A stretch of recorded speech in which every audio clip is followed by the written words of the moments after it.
So you want to become financially free? Well, you're going to need some money. But what exactly is money? Don't worry, I got you. Let's go.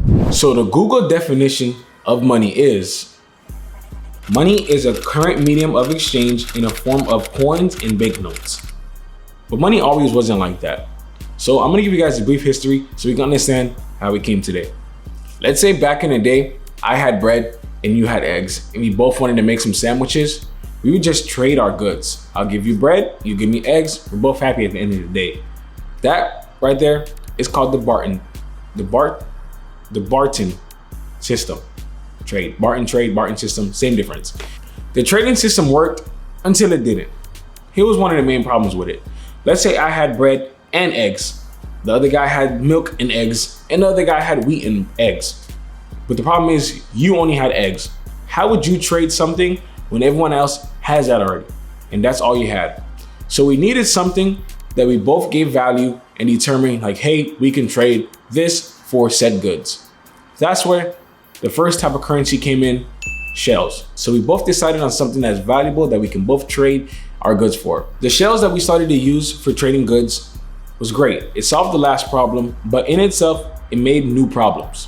One of the problems is people are just lazy. I don't want to carry around a million shells just to go buy a donkey. Another problem this created is that cowrie shells were abundant in some different places of the world.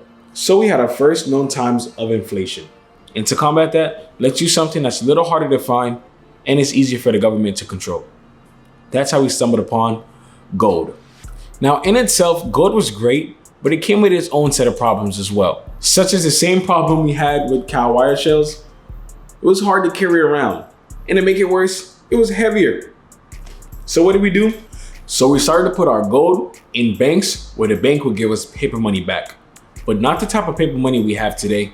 It was something slightly different, like a receipt. If you guys want me to make a video about what banks are and how they actually came and how they work, go ahead and leave a comment and I got you guys. But let's say I give the bank 20 pieces of gold and the bank gave me back a receipt saying that this paper is worth 20 pieces of gold. So when I go out and buy stuff, I hand that to you, you go back to the bank, you give that paper to the bank, and the bank gives the gold back to you. So this is where paper money was introduced, so you didn't have to carry around your gold. So to have that work, paper money was backed by gold. So you guessed it, this came with more problems in itself. We needed more money, which means we needed more gold, which means we had to find more gold. But gold wasn't that easy to find. There were tons of economic crises